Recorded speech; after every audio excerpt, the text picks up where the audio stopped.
Shared Patient Experience, c'est une association dont les membres sont motivés à partager et à créer des connaissances concernant l'expérience patient. Alors, adopter l'expérience patient, c'est prendre en considération, en tout cas se conscientiser du fait que la personne vivant avec une maladie, une pathologie, est en réalité un individu et qu'en soi, chaque individu est différent l'un de l'autre. Donc, du coup, la personnalisation des soins prend tout son sens dans ce contexte. Alors évidemment, traiter une maladie, c'est se rendre à l'évidence que chaque individu est différent de l'autre, donc créer une disparité. Et cette disparité, on l'a d'autant plus ressentie lors de la crise que nous venons de vivre. Et cette disparité a aussi laissé place finalement à une espèce d'inéquité. Et c'est là qu'on se rend compte que, du coup, avoir une approche plutôt empathique, ou en tout cas la plus empathique possible, c'est-à-dire avoir une compréhension la plus empathique possible de la personne avec la maladie, c'est un objectif en soi. Parce que finalement, le patient, même s'il ne sait pas toujours ce qu'il veut, en tout cas il sait clairement ce qu'il ne veut pas. Donc, à travers les webinaires qu'on va vous présenter, on va surtout décliner la high touch, parce que c'est de cette façon que nous allons, ensemble, considérer à nouveau cet individu, quel que soit son statut, quelles que soient ses croyances, et de la même façon, nous, en tant que praticiens ou en tant que soignants, reconsidérer nos privilèges, reconsidérer nos préjugés dans cet accompagnement de la personne de la maladie. Et donc, l'asymétrie au niveau de l'information qui existe entre les professionnels et les patients, en fait, a diminué, je ne vais pas dire drastiquement, mais en tout cas considérablement. Pourquoi? Pour deux causes qui sont simples. C'est qu'il y a une grande diversité des maladies chroniques, d'une part, et d'autre part que les technologies de la communication et de l'information ont évolué très très rapidement. Et donc du coup, le patient a vraiment envie de participer alors que précédemment il était beaucoup plus passif. Alors dans ce contexte, eh bien, si on veut pouvoir répandre la culture de l'expérience patient dans la société, nous avons vraiment besoin des dirigeants des hôpitaux. Et donc que ces dirigeants des différentes institutions de soins soient conscientisés par l'expérience patient. Et à cet égard, l'association des directeurs d'hôpitaux de Belgique, présentée ici par M. Paul de Treppe, qui a cru en notre association depuis le départ, eh bien, est avec nous. Paul, ce que moi je souhaiterais vraiment aujourd'hui, ensemble, c'est que tu puisses expliquer à tous nos collègues dirigeants en quoi l'expérience patient est vraiment importante dans la stratégie. Merci. Je pense que l'Association belge des directeurs d'hôpitaux a depuis le début totalement souscrit à cette analyse. Nous nous sentons bien dans cette idée de le nouveau mode d'appréhension du patient dans sa globalité. Clairement, l'Association belge des hôpitaux aujourd'hui dit que nous sommes dans une situation relativement étrange. La pandémie nous a montré que nous n'avons jamais eu autant de contestation dans notre modèle de soins de santé. Les acteurs sont clairement insatisfaits. Les médecins sont mécontents, les infirmiers sont mécontents, l'ensemble des collaborateurs sont mécontents. Le politique se pose un questionnement par rapport à quel modèle demain. Et aujourd'hui, je pense que nous nous sortirons dans un nouveau système qu'en écoutant l'ensemble des acteurs pour reconstruire le modèle de demain. Et donc, au même titre que le médecin souhaiterait être entendu, les infirmiers, clairement, souhaitaient exprimer le fait qu'ils souhaiteraient être écoutés et entendus, le patient est devenu un acteur central du système de soins. C'était bien de le dire, mais le mieux, ce sera de le faire. Donc, clairement, le débat aujourd'hui sur le rôle des différents acteurs pour un continuum de soins, pour lequel c'est bien un équilibre entre le souhait du patient. Le but des soins de santé, c'est bien pour que le patient se sente mieux. Vous ne pourriez pas décider pour un tiers de la façon dont il doit se sentir mieux. Donc clairement, je dirais que c'est dans la mission du directeur d'hôpital de créer un système de soins pour lequel l'ensemble d'acteurs trouve sa vraie place.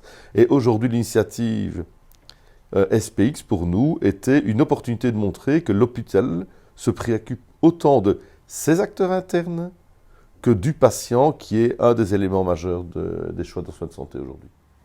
Oui, en effet. Donc l'année passée, lors de notre colloque de 2019, donc, nous avions placé l'expérience patient ensemble au sein des stratégies des institutions de soins. Alors, on avait déjà bouclé le programme du colloque 2020 qui se tient en principe en octobre, mais SPX c'est aussi une association qui vit avec son temps et au vu de la crise, nous avons, tous les membres en tout cas, nous nous sommes rassemblés pour transformer rapidement ce colloque prévu en octobre en une série de webinaires dans lesquels nous aurons probablement une quinzaine d'orateurs qui se succéderont, 15 orateurs qui viendront de 17 pays différents. Donc voilà, ils vont être poursuivis sur quelques mois entre fin août et mi-octobre et nous espérons une participation active de votre part.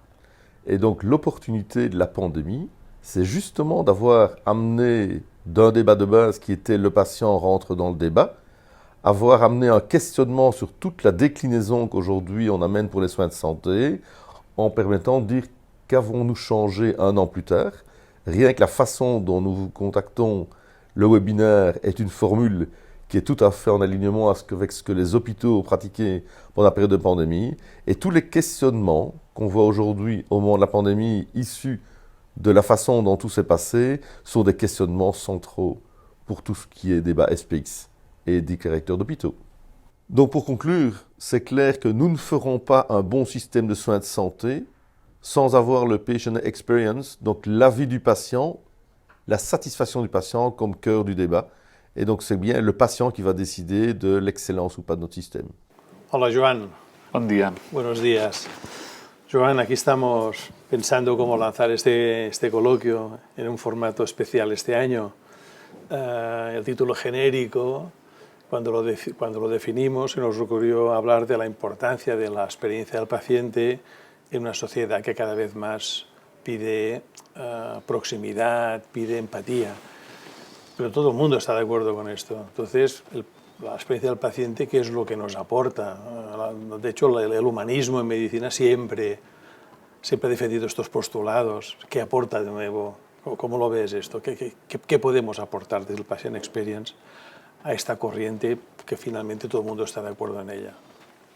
Sí, esto ocurre con muchas palabras, ¿no? El humanismo, la empatía, la atención centrada en el paciente, todo el mundo está de acuerdo, porque no puedes estar en contra, pero que en el fondo traducen un modelo de atención, y un modelo de atención fundamentalmente paternalista, ¿no? En medicina durante mucho tiempo nos hemos movido en modelos de atención muy basados en la técnica, paternalistas, en todo caso algún modelo, como Emmanuel dice, interpretativo, es decir, qué es lo que prefiere el paciente, y esto puede que funcione hasta cierto punto con las enfermedades agudas, ¿no? En la que el que sufre una enfermedad aguda tiene poca experiencia de la enfermedad, pero es seguro que esto no funciona con las enfermedades crónicas. Las enfermedades crónicas requieren un modelo deliberativo, requieren un modelo en el que aquello que dice la evidencia científica se ubique en el campo de la realidad, del contexto, de los valores del paciente. Y esto es muy distinto al modelo paternalista. Sí, y seguramente además, después de hablar de los conceptos, lo cierto es que el Patient Experience aporta unos enfoques, unos métodos, unas herramientas, unos sistemas de métrica, ¿no? De medición de resultados, que quizás esto es lo que hace más tangible el concepto, ¿no? Es evidente que si queremos hablar de experiencia del paciente, nos cambia la manera de evaluar que tenemos los resultados, ¿no? El primer criterio es no hacer suposiciones. Tenemos que preguntar al paciente cómo ha vivido la experiencia, cuáles son sus preferencias, cuáles son sus necesidades no cubiertas. Y aquí romper un poco un mito que a veces los profesionales ponen encima de la mesa diciendo que el paciente no sabe lo que quiere. Quizás puede ser cierto en algunos casos, pero sabe lo que no le gusta. Y lo que no le gusta lo sabe de una manera transparente y clara. Por lo tanto, interesarse por esto nos puede ayudar a cambiar. No tiene sentido preguntar la experiencia del paciente o interesarse por la experiencia del paciente si no queremos producir cambios en el modelo asistencial y cambios que impacten en los resultados. Claro, podríamos decir, en otras palabras, que hemos de pasar de un modelo humanista basado en el paternalismo, lo hago todo por ti pero sin ti, a un modelo mucho más deliberativo en el que te pregunto, escucho, te explico, comentamos, ¿no? Y decidimos juntos. En definitiva, esto pasa por transferir capacidad de decisión en los pacientes, ¿no? Está claro que un modelo deliberativo transfiere poder de decisión, un poder de decisión que lo teníamos siempre en el lado de la técnica, y ahora este poder de decisión lo transferimos o lo compartimos con el que recibe el servicio. Porque al final, si la calidad de la atención es aumentar el valor desde la perspectiva del paciente lo define él, no lo define el que presta el servicio. El valor lo define el que lo recibe, de la misma manera que el plato es bueno porque lo dice el comensal, no el cocinero. Exacto. Exacto. Y de hecho, si bien en algún momento los sistemas de pago por proceso, de forfés por proceso, nos han llevado a estandarizar al máximo los sistemas asistenciales, a paquetear el máximo producto asistencial, cuando entramos en los modelos de Value-Based Healthcare, ¿no? De medida del valor, de nuevo aparece la importancia del paciente en la definición de su percepción del resultado, del valor, ¿no? Y esto, de alguna forma, supone un contrapeso a estos modelos que estandarizaban, ¿no? Eran un poco un pretaporte. Y que, en definitiva, estos modelos no quiere decir que renunciemos al resultado, sino que se requieren más cosas, además del resultado técnico, del estándar, ¿no? Se requiere algo más. Y este algo más es lo que hay que incorporar en los sistemas de pago, y nos lo dice el paciente, nos lo dice la persona que recibe el servicio. Y cuando hablamos de paciente y su entorno, cuidadores, etc. Es un sentido amplio. We're going to tackle 3 essential themes during the sessions Always On and webinars. First of all, we'll tackle about shared clinical decisions and patient participation in care and research. We can say that over the years, paternalism has gradually given way to the active participation of patients in health decisions. The Patient Rights Act of 2002 has greatly contributed to this development. Can we say that today patients receive all the information about their health to participate in shared clinical decision? In the relationship between professionals and patient, the shared clinical decision will generate, on the one hand, an exchange of informations, medical, personal, and others, and on the other hand, exchanges of points of view in order to make a shared decision concerning the patient's health. In concrete terms, how does it work? Use of modern, comfortable, and low-noise equipment, easy-to-use technological applications for making appointments to reduce waiting time. All these essential elements will help improve the patient's comfort in order to increase their well-being and their hospital experience. A theme that will also be addressed, and which is a very current theme, is managing changes towards patient's experience culture. The patient experience-oriented cultures relies on the commitment of management and executives first in order to act in a coherent way and so to improve the services offered to patients. This change in culture must ultimately affect all professionals.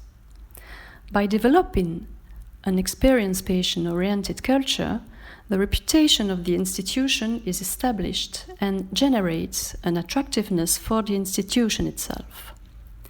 We can say that the patient-based orientation reverses all the established concepts so far, since we will no longer ask patients to adapt themselves to the organization. On the contrary, it's from the experience lived by patients that the organization will define its strategy and course of action. The topic of patient-oriented culture change. La pandémie de Covid a rendu la société consciente des éléments pas habituels, non habituels, comme la vulnérabilité, l'incertitude, l'isolement. Vraiment, la vulnérabilité, au début de la pandémie, c'était pour toute la population. Il n'y avait pas un groupe de risque, un groupe spécifique. Les gens âgés, peut-être un groupe de risque. Au début de la pandémie, c'est toute la population. il y avait beaucoup d'incertitudes parce qu'on ne connaît pas bien le diagnostic, on ne connaît pas bien pourquoi des personnes spécifiques font des complications très sévères, si sévères qu'il doit les amener à les soins intensifs, et on ne connaît pas les séquelles de la maladie et qu'est-ce qui peut passer dans l'avenir. Mais dans tous ces éléments non habituels, je pense qu'il y a l'isolement qui a marqué le cours de la pandémie, parce que les autorités de santé ont demandé à la population de s'isoler, de rester à la maison. Et ça, c'est une pratique que dans notre génération, c'est inédit. Il n'y avait pas un exemple récent de que toute la population européenne doit rester isolée à la maison. Et ça, c'est un fait exceptionnel et que je pense qu'il a un impact de santé très important parce que les autorités de santé, ils ont travaillé intensivement pour les gens qui souffrent la Covid, pour les gens qui ont les problèmes de santé spécifiques, mais il y a beaucoup de patients avec des maladies chroniques qui ont resté à la maison isolés.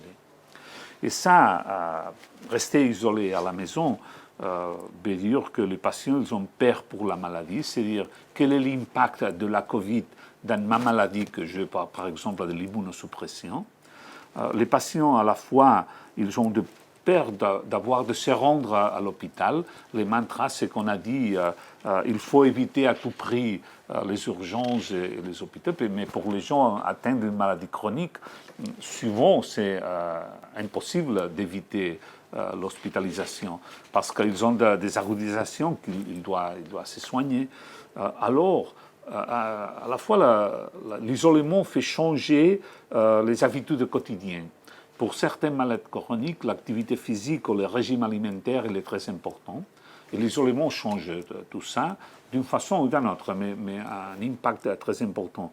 Et surtout, l'isolement, il provoque une réduction drastique des relations sociales, et ça peut être à la cause de l'anxiété, de la dépression, mais de la manque de soutien, surtout pour les gens âgés.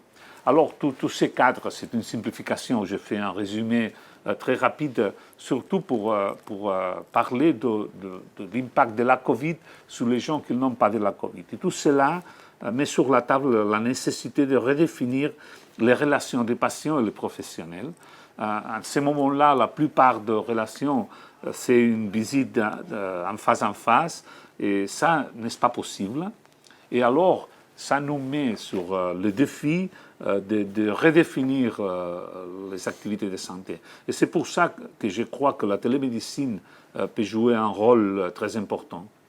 Oui, effectivement, la technologie existait, la technologie était disponible, les régulateurs timidement commençaient à faciliter son utilisation et son financement. Mais avec la pandémie, on a fait une irruption abrupte de l'utilisation de la télémédecine. Et là, on se pose la question comment développer le patient experience, comment développer cette empathie réclamée par les patients si au milieu il y a un écran que parfois ne fonctionne pas bien, que la voix on le perd, ou parfois c'est simplement un téléphone et les gens ne se voient même pas. Donc, je pense qu'il y a toutes des questions qu'on doit se poser de comment faire la télémédecine, comment l'utiliser. Nous avons fait un pas en avant dans le monde digital, dans la prise en charge digitale, et il faudra maintenant se poser la question de comment faire le mieux possible, de demander aux patients comment ils ont vécu cette prise en charge digitale et comment renforcer ces aspects plus de proximité et d'empathie moyennant un système que physiquement nous sépare. Non? Je pense que c'est un enjeu que nous avons maintenant à résoudre à partir de la patient experience, comment améliorer cette empathie, cette proximité avec les nouvelles technologies.